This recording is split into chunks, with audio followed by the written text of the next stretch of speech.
Alright, guys, time for another video, and just like any other videos, I keep, every time I see shit on the news, it actually gets me gabbing like crazy to the girlfriend every time we see the news and we both watch the news.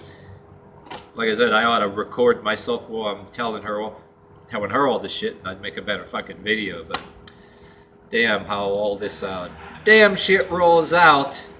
And when I make my videos, I also have made comments. I had comments made to me that I'm laughing right now. I can't even talk right because I'm laughing my ass off because ideas get in my head every time I make a video that I'm some kind of lonely loser. Shit, I got a girlfriend where I gab in her ear about that shit. She don't even fucking make videos, and I actually take the turn to cook and everything else and wave, hey, I'm not some lonely loser that does any drugs. Everybody else, yeah, they'll tell you, lay off the meth, lay off the drugs. And like, what drugs? What the fuck are you talking about? And that's another thing too. When the minute I click record on this video, I think I know where a fucking video is going, and it just off the subject. But yeah, when I watched the guy about what they're doing to America, the Fullerton informer guy. He said a lot of really fucking good shit on there. I mean, better than I could even say, that I kind of wanted to elaborate on too. But everything I say in the beginning here is relevant because that's the shit that they want to tell you when you're trying to tell the truth.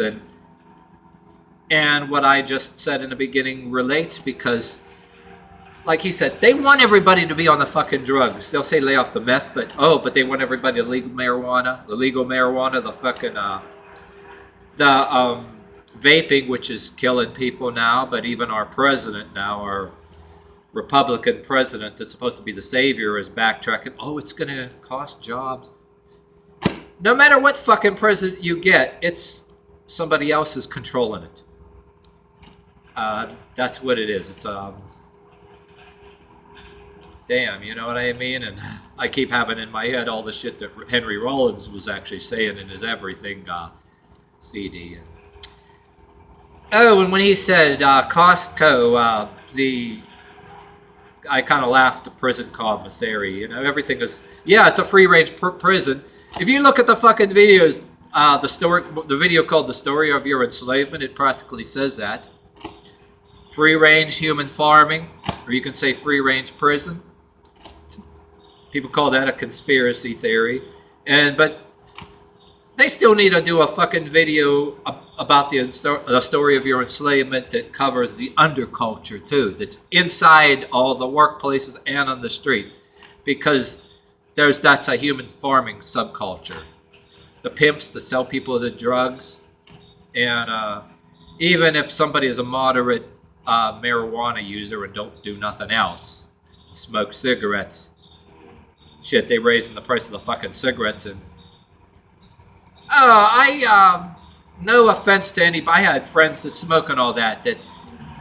I don't want to say anything in a bad way, but cigarettes made my mother, even cigarettes made my mother batshit crazy. And there are some people, not all of them. You have family members, you know. I know they put some stuff in the marijuana because you could see the difference in that smell. It's changed from when people watched, from people, listen to Led Zeppelin and Hendrix and maybe some reggae and that stuff that you smell it. Fuck, I was from a fucking steel mill town that was isolated from the rest of this city or borough we live in now. That it used to be hustle and bustle, you know, and steel mills, so everything around the houses. There were restaurants, hardware stores, and everything, and even its own post office. The steel mills, half of this town here, bars all down the fucking street, and then a town isolated from the rest of this town. Everybody was working. You open a bar, they were all full, you know, the mills were running. Everybody had some, even when I was a small kid, I'm looking back on this, everybody had some kind of leaving work or getting ready for work. The functional alcoholics, and looking back as a kid, you don't know what this stuff is. You've seen people smoking a pipe tobacco, but there was different kind of paraphernalia. basically a kid in the backyard with our swing set or on a porch eating an ice cream bar, and it used to be the people working the mills. Parking lots right there. Everybody was working at the same time, you know, and Jesus, you know what I mean? But yeah, I want to talk about this inflation too. I'm just fucking saying this as I go because I have no idea where this is going.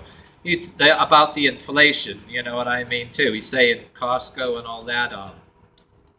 You know, like basically he's right in a way. It's I kind of pretty good metaphor. You know, we got Aldi and we got all the discount stores that have changed over the years. I remember years ago when I was a kid, I used to remember all the old stores too. They're still in my head. We had these, they're gone, and then you got another store that's all over the place, you know what I mean? But from an area I was in, the reason why I wanted to make this video too, because it was going on even when I was a small kid, the commercials still playing in my head. You know, it's like, it's all manipulated. You know, they inflate the currency, you know, take their shit right off the top. They want to bring up minimum wage a little bit of the time, and then gradually get used to raising costs again. They raise taxes, get you comfortable. That's been happening in cycles all over up until I was old enough to get my first job. And my first time I got out of minimum wage and was really living it up and eating in my favorite restaurant every day instead of buying drugs from the people on the streets, which certain people that just look like you and me, yeah, you don't buy the drugs and you choose to eat out in a restaurant. There's different kind of human farming techniques. You decide to live it up and eat in your favorite restaurant, which you'd rather do that and not buy somebody's drugs or not buy the cigarettes, which is legal. And yeah, you get attacked by somebody or whatever too, one way or another. Then, you know, everybody, whether they worked in the mills or you don't have your fancy job anymore, you're working lesser, shittier jobs. People promise to be a savior, raise the minimum wage. But anyway, when I was a kid, in our area, what I had, the first thing that keeps playing in my head when that Fullerton informer dude's talking about Costco. We didn't even know what inflation was until I was older, until I started listening later on. Jim Quinn was on the radio when I was old enough to have one of my first jobs out of minimum wage. Jim Quinn was always on, and he explaining about inflation, you know, and everything else. And I remember when I was a kid, before I understood all that, we had a department store called Hills, and it was always on the radio. My grandmother with the AM radio on, some music on, sometimes there was news, your local news. Hills was the anti-inflation department store. And even though, yeah, I don't see that in a commercial anymore, but that's what it's all about, you know, the inflation. The YouTube video of the story of your enslavement, throw that into parentheses. They try to raise wages again, and then they get you raise taxes, raise costs again, because somebody takes theirs out of the top. Now they got to compete with the drug daddy now, and they want to be your new drug daddy, so they want to legalize the marijuana. Everybody's on the fucking bandwagon. Every single fucking time they make the pitch to raise minimum wage, they do, to get you comfortable and gradually raise. If they don't raise taxes, they all of a sudden everything you buy starts going up and up a little bit, and then get you used to that. Every store you buy gasoline, oh, they give you these fuel perks and different things like that. They jack the fucking prices up, right? Because, you know, they know you're on to it. And, and they have everything they sell you is thing is price slash. Was, like you want to buy electronics, was $597.95. If now we're going to sell it to $247.98. And a trick that, you know, they do that with cars on TV. And, we'll give you this cash back, or services for all kind of things like roofing and construction. Oh, we'll give you a free couple $100 gift card for this and this and that. They jack the price up and act like they're giving you for free, or they're do buy one get one. And yeah, fuel perks are favorite. You know, the price of gas goes up and then goes down, and every little thing political you see on the fucking television, They were trying to brace you. Oh yeah, we may raise the price of our gasoline. And then every time, you know, like you raise minimum wage, the price of stuff in the store starts going up, right? And get you comfortable, like after they raise minimum wage, all of a sudden these bargain stores start coming out. You know, they pop up out of nowhere. Like I said, they're up all over the place. These other ones, they're gone, and then now you got these new these other ones come up every decade or so, or whatever the hell, because they know people get aggravated and depressed and everything, and they got somebody else is behind that's creating these businesses, or encouraging or giving people the rights to these businesses. They're fucking put there by somebody, because you got to get something for a lesser price. Fucking Dollar Tree, all these other places. Not bashing any stores here, but that fucking shit appears because they raise the price of everything. When they raise your minimum wage, they raise everything. They don't want you to get depressed. They don't want people to be on the streets doing all kind of other crimes or whatever the hell, and they're trying to curb. Because they know everybody's raising. They raise the wage every couple of years. Then gradually after that, raise the taxes for something, or create another tax, or something else goes up. And they got it. Just like I said, the jingle was in my damn head ever since a kid. The anti-inflation department store. And I didn't even know what inflation was, but I was hearing about it, you know.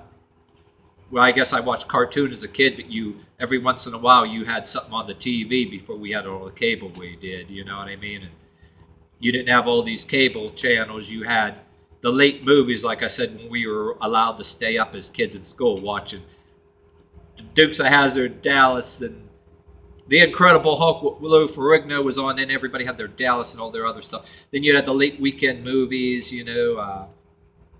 And then I told people in other videos about one of the late movies, Yul Brynner and Max von Sydow, The Ultimate Warrior. The first movie as a kid that got me thinking as a young kid, where, yeah, there can be something can really happen like that. As a young kid, that's what affected me. I was like, wow, you know, this shit can really happen. And Max von Sydow telling Yul Brynner, it's amazing what becomes valuable to us when almost everything else is gone. You know, talking about this was a Cadillac note and diseases and all that stuff. Yeah, you got the clips available. They're putting on YouTube now as a topic now. But yeah, that shit got me thinking. You know, and the guy, you know, had all kind of stuff in his little office thing there. They called him the Baron, and he had control over a nice supply of cigars, you know. And like, and later, one of the things Yul Brynner made in a commercial before he died, the American Lung Association, you could find that old archival thing on there. And now he's saying, you know, please don't smoke. So, you know what I mean? So I guess, so I had to slip that in there, you know, and say that, because when I was saying this video, I go off the subject, so I had to make sure that was in there. But yeah, ever since I was a kid, them stores are all set up because every time prices go up, that money being printed, and it's more shit than you can get your head around. And every time inflation is going on, and Jim Quinn said we're literally, I think, mortgaged out to infinity. In one of his, I think he said that in one of his speeches when Obama was still president. I used to listen to him. He was still on FM radio, and I used to record little pieces. I have a piece on my YouTube about what he said about music created by other races, which was a classic, about how Dick Clark and how rock and roll came into being, which that's a classic. That's why I still have on there. And people saw that truth right there, there'd be less racial fighting right there. You know, go back to and Henry Rollins once even said too, you know, the real R&B, the real soul, and all the other groovy shit, but get rid of the dairy free. Here's your CD, here's your CD, you know. Just like I was just saying earlier in this video what they doing with cigarettes. Tobacco back what time people chewed it, smoked it. Years ago, it wasn't addictive, but they fucking put shit in it. Made my mother batshit crazy. And matter of fact, I don't know what my mother would fucking do, because for some reason, I don't know what this theory is. Some of these people, like my mother, she could not be. I don't know how many of these people were out there, because I have different theories on what they put in different cigarettes. And it's not here to bash my mother, that I haven't talked to in years, but I started to notice things, and I try and drop her hints, because, she was always trying to quit. You know how you got everybody on the street, both black and white, or they don't know you one way or another, bumming cigarettes, right? It's just normal. I don't smoke, sorry, nothing against them or anything, right? That's just normal. Everybody on the street bums cigarettes. But my mother was one of the, I don't know how rare this is. She could not be a cigarette bummer. She's different. And I have these different theories about how menthol cigarettes, menthol is used in a lot of medicines, everything from externally, for different, used in, shampoos, and yeah, it's medicinal. And I used to smoke when I was younger. I quit when last thing I quit when I was probably 18 or whatever. I used to wear mirrored sunglasses and bandanas trying to imitate bands like Guns N' Roses and LA Guns and all that, and then trying to look cool. And then somehow I got old enough to get my old job. Everybody bumming cigarettes off of you, and then you catch them, your own family, and then you catch them with a whole bunch of cigarettes. I mean, you mother! And I just fucking quit, and I lost how many friends you lose. But anyway, yes, cigarettes made my mother in a way batshit crazy when she don't have cigarettes. But my thing is, she wasn't a cigarette bummer. She could never be. She tried those shops that they kind of open up that they supposedly can imitate the cigarette you smoke for a cheaper price, and she knows the difference right away. If they did away with the Salem Slim Lights 100, she'd be one miserable son of a gun, But had to have those. What is it about that? And that's what she's rather. I had a theory. I don't know how many of you had family members that were like that. I would like to know. I'm not here to bash anybody or even to like that.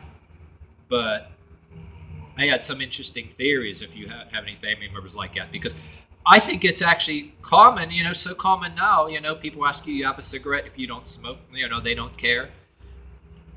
That's so freaking normal now, damn near everybody. So I see that as normal, but yeah, I had family members that are different, that they cannot bum cigarettes because they have to have these kind. There's something about that. And like I said, tobacco, like my mother would not smoke a Marlboro. She needs a cigarette. She won't smoke a Marlboro. She won't smoke a Winston. She won't, so she cannot bum. The only way she can bum if she finds somebody that smokes the same ones. And I think you got a cigarette, she'll give somebody a cigarette. Like, the only thing she does is go to Walmart. If there's somebody, ask her for cigarettes, she'll give one. Because other people, they'll smoke anything, they don't care. But I know I had theories, but apart from, and then in another scope too, like I said, but I tell you about my mother, it's like, and other people, very few people I know, I don't know how. But anyway, yeah, there's tobacco separately, whether it's your Marlboros or whatever the hell. Back in the day, that shit wasn't like addictive like it was now. They're putting other damn shit in it. They're doing that with vaping, doing that with everything too. And then before that he's right there. When they legalize the marijuana, they want to make sure you buy as much as possible. Yes, there's a bunch of people that want it legal because they do it anyway. And yeah, if it helps people with seizures, why not? But there's a wealth of individuals who want to buy it anyway and have a license, but they want to get as many people possible. And people that wear that marijuana leaf necklace, no offense to them all, but there's different mentalities. There are some people I know that certain classic smell, that they're generally okay people and even friendly people, right? But then I had people that smoked that other stuff. Yeah, they even before you bring in legalized marijuana, people smoked that shit that had a different smell, and it's they were putting shit in there. Everybody's saying, "Oh, marijuana's the least addictive," but you don't know who you're buying that shit from. before, and all of a sudden you have these family members that were going into these other drugs, getting addicted to this or that, and they're compromising. I mean, there was a time, like I said, you listen to Black Sabbath and all that, but there are people. That shit was. People were manufacturing other kind of damn shit even back then. You know what I mean? But yeah, tobacco wasn't addictive originally at first, but they want to sell more of it. And then certain family members, are going batshit crazy when they don't have a cigarette, and then literally start arguments with you, yeah, I've seen different YouTube videos about the narcissistic parent or the toxic parent. That shit is on the rise. And then, and now, my mother was always, when I used to be in more contact with her, I says about she always wanting to quit. I said, they're raising the price of them. And then even when I was younger and I smoked, pack the cigarettes, slap at, try to be all macho and cool, but it's also, you hit that cigarette down. I noticed back when I was a younger and I smoked, imitating Guns N' Roses, you're thumping the pack, packing, being all macho. Then you take that one cigarette out, right? A cigarette is this big, and then you pack it, and then it goes down like this much. And then these smokers ought to be revolting. If they still want to smoke, they ought to be out there protesting, at least revolting. But they know people ain't going to revolt or protest because, you need them so fucking bad. It's almost like you don't want to piss them off. They're probably mixing the tobacco even with less they're giving you. They're mixing with all kind of shit. You notice that you have a family member that has, especially it's a woman thing. The man, what they want to have it. Shoot, my stepdad, I was helping him underneath the car or helping drywall a ceiling. He has to be all manly, have, stand-up comedians talked about it. You're helping your father hold the couch. They have to have the cigarette in their mouth and it's burning down, and they're like trying to be tough about it. They're and are helping them under a car. They have to have that, and then caused my stepdad to did have a heart attack. Well, he was me and him were a chainsaw in a tree that a storm took out one day. But and I remember not too long ago, I think last summer I was helping do a construction hand job.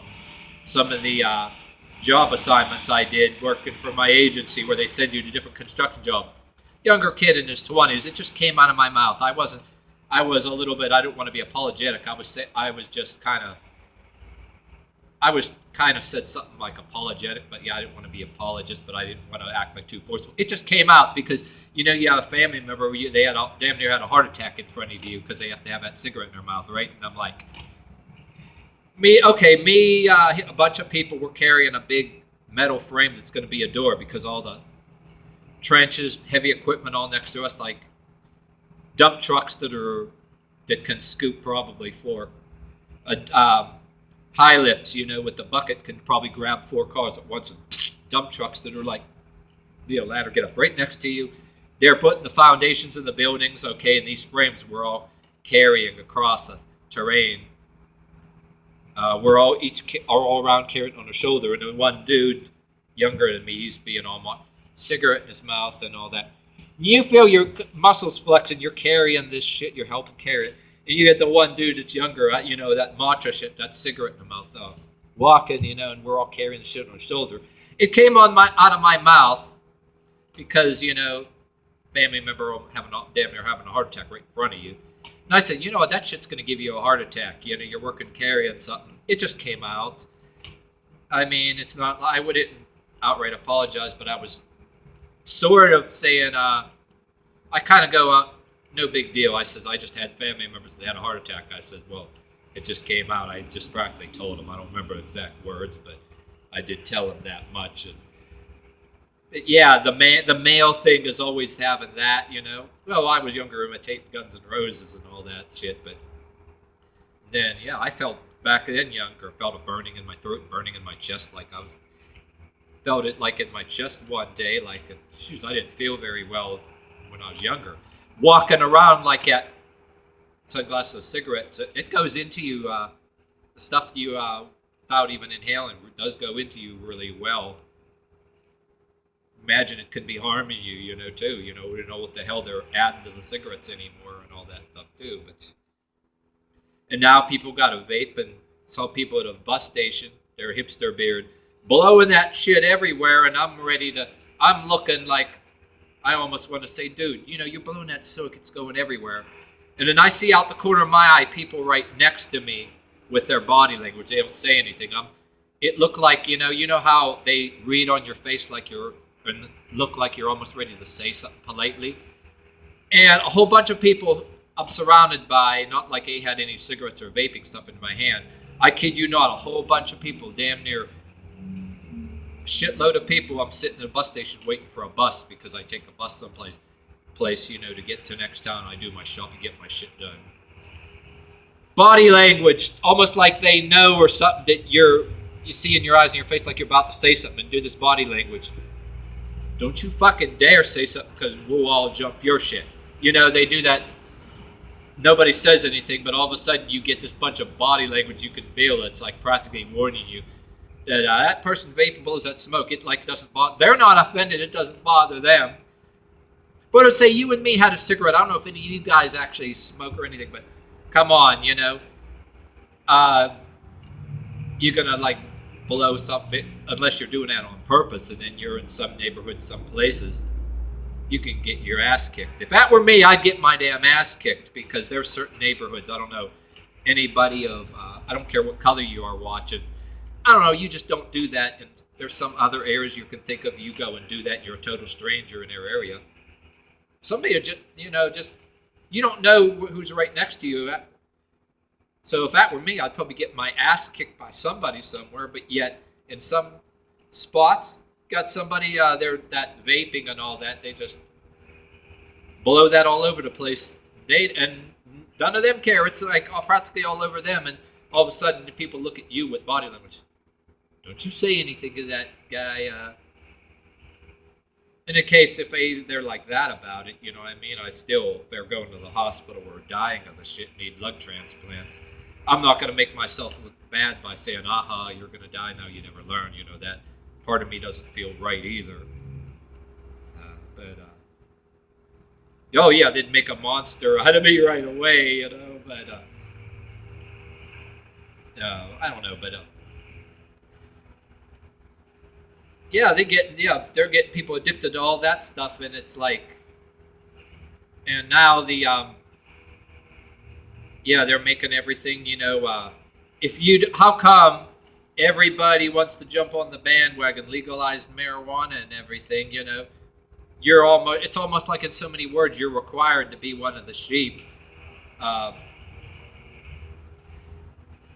You have people all of a sudden, you got the friendly ones that smoke a little, the classic smell of pot, they're friendlier. Then you get these other ones, these people, they're 1 minute, all of a sudden they know you just refuse to smoke it or refuse to take a pill.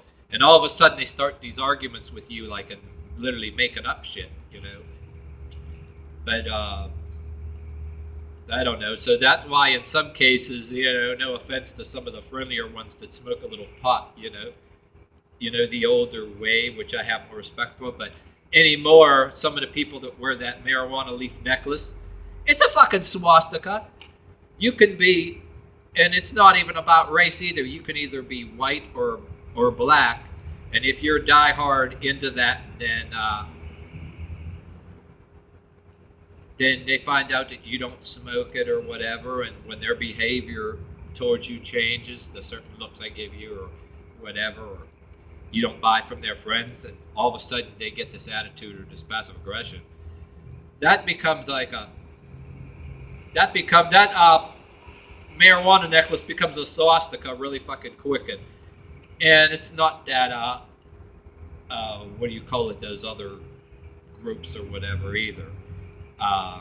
Now it doesn't matter your race. You're wearing a swastika. You could be black or white. And if you're that into it where you hate everybody else that don't smoke it, that's another fucking version of the John Carpenter's They Live, you know what I mean, too.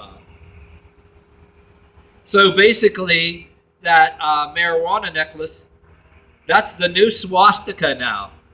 I mean, you can be white and wear it. You can be black and wear it. And they're making the pitch too that, and they're the magical cure. Oh, what's wrong with some of the things I do, which I do to rebel? If you're not in a big city, and if you have something that's, you know, city like further down and urban or whatever, and then a little bit of rural there, you get fresh dandelions. You can still buy them at some stores, but they're grown somewhere on a farm. I don't know how the fuck you do. Or things like rosemary. Get a whole jar of rosemary, make a tea out of it, and it gets rid of certain skin problems and takes care of a lot of anxiety and a lot of sleep problems, and a couple other things like that you can actually buy in a spice aisle and all that, relatively cheap. And then all of a sudden you're more into that, you know, experiment with that, the rebel, and then people look at you a little different. You're endorsing it.